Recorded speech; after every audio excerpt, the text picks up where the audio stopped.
আপোনালোকে যিজন ব্যক্তিক বেয়া পায় সেই ব্যক্তিজনক সদায় বেয়া পায় নেকি নে মাজে সময়ে তেওঁক ভাল পায় আৰু তেনেকুৱা এজন বেয়া পোৱা ব্যক্তি হৈছে অসমৰ মাননীয় মুখ্যমন্ত্ৰী আজিলৈকে অসমত যিমানবিলাক মুখ্যমন্ত্ৰী আছিল সেই মুখ্যমন্ত্ৰী বিলাকে নকৰা কামখিনি বৰ্তমানৰ যিজন মাননীয় অসমৰ মুখ্যমন্ত্ৰী ডক্টৰ হিমন্ত বিশ্ব শৰ্মা ডাঙৰীয়া তেখেতে কিন্তু এই কামবিলাক কৰি দেখুৱাইছে আপোনালোকে কেতিয়াবা দেখা পাইছেনে মুছলমান লৰাবিলাকক নিজৰ হেলিকপ্টাৰত উঠাই তেওঁলোকক হেলিকপ্টাৰত উঠাৰ যি হোৱাত সেই হোৱাতখিনি বিলাই দিয়া কোনোবা অসমৰ মুখ্যমন্ত্ৰী আছিল নাই আজিলৈকে নাই আপোনালোকে আজিৰ মই তেখেতৰ এনেকুৱা এটা ভাষণ শুনাম যিটো ভাষণ শুনিলে আপোনালোকে ক'ব যে হয় তেখেতৰ প্ৰত্যেকটো কথা যুক্তিসংগত কথা বা প্ৰত্যেকটো কথা আমাৰ কাৰণে লাগতিয়াল বা প্ৰয়োজনীয় কথা আৰু তেখেতে ইছলাম ধৰ্মক বেয়া পায় বুলি আমি সদায় সমালোচনা কৰোঁ কিন্তু যেতিয়া তেখেতে ইছলামৰ পৰিৱেশলৈ যায় চাওকচোন কথাবিলাক কিমান ধুনীয়াকৈ উপস্থাপন কৰিছে এটা ইছলামৰ বৈঠকত মাননীয় মুখ্যমন্ত্ৰী সাহেবে কি কথাখিনি কৈছিল শুনক আমি একেলগে শুনো পৃথিৱীত যিমান ধৰ্ম আছে হিন্দু ধৰ্ম আছে খ্ৰীষ্টান ধৰ্ম আছে বা আন যিমান ধৰ্ম আছে এই ধৰ্মবিলাকৰ গোটেই ধৰ্মবিলাকৰ ভিতৰত আটাইতকৈ শিক্ষা আৰু জ্ঞানৰ ওপৰত আটাইতকৈ গুৰুত্ব দিয়া ধৰ্মগ্ৰন্থখন হ'ল পবিত্ৰ কোৰাণ শ্বৰীফ পবিত্ৰ কোৰাণ শ্বৰীফত প্ৰথম শব্দটোৰ পৰাই শেষলৈকে এই পবিত্ৰ কোৰাণ শ্বৰীফে জ্ঞান আৰু শিক্ষাৰ ওপৰত আটাইতকৈ বেছি গুৰুত্ব দি আহিছে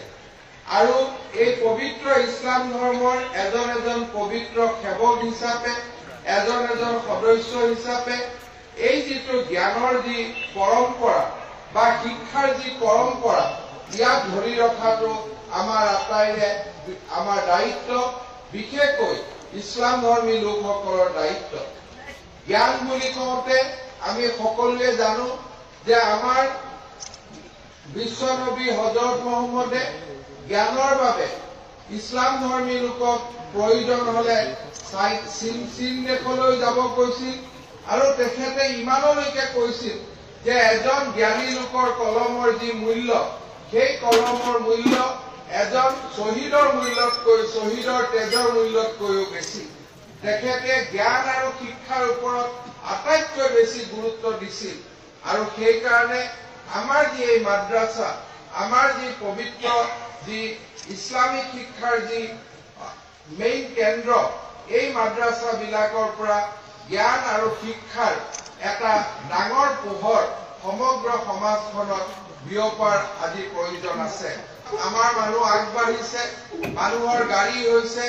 মানুহ প্লেনত অহা যোৱা কৰিব পৰা হৈছে মানুহৰ টকা পইচা হৈছে কিন্তু আধ্যাত্মিক শিক্ষা নোহোৱা কাৰণে মানুহে যিটো নিজৰ আটাইতকৈ ডাঙৰ চৰিত্ৰ মানুহ বুলি ক'লে যি বুজা যায় সেই মানুহৰ চৰিত্ৰটো লাহে লাহে মানুহে হেৰুৱাই পেলাইছে আজি মানুহে এই আধ্যাত্মিক শিক্ষাৰ অভাৱৰ কাৰণে মানুহে নিজৰ দেউতাক মাকৰ মূল্য বুজি নোপোৱা হৈছে মানুহে নিজৰ ভাই ককাৰ মূল্য বুজি নোপোৱা হৈছে মানুহে সমাজৰ মূল্য বুজি নোপোৱা হৈছে মানুহে দেশৰ মূল্য বুজি নোপোৱা হৈছে মানুহে ধৰ্মৰ মূল্য বুজি নোপোৱা হৈছে সেইকাৰণে আজি আমি যি ধৰ্মতে পালন নকৰোঁ কিয় প্ৰতিটো ধৰ্মই আমাক যি আধ্যাত্মিক শিক্ষা দিছে সেই আধ্যাত্মিক শিক্ষাৰ আজি আমি গুৰুত্ব অনুভৱ কৰাৰ সময় আহি পৰিছে আৰু আধ্যাত্মিক শিক্ষা আৰু সাধাৰণ শিক্ষা বা জেনেৰেল এডুকেশ্যনৰ এটা সিনথেসিস বা এটা মিক্সাৰ বা এটা দুইটা বস্তু মিলাই পেলাই যিটো শিক্ষা হয় আপোনালোকে নিশ্চয় শুনিলে এই কথাবিলাক প্ৰত্যেকজন মানুহৰ কাৰণে অতি গুৰুত্বপূৰ্ণ আৰু অতি দৰকাৰী আৰু যিখিনি কথা তেখেতৰ এই ব্ৰেইনত হয়তো নিজৰ স্বাৰ্থৰ কাৰণে কেতিয়াবা কোনোবা জাতিক গালি কোনোবা ব্যক্তিক গালি সেইটো বেলেগ কথা কিন্তু এজ এ হোল তেখেতৰ যি আচৰণ এই আচৰণখিনি কিন্তু আচলতে ভাল আমি আশা কৰিছোঁ যে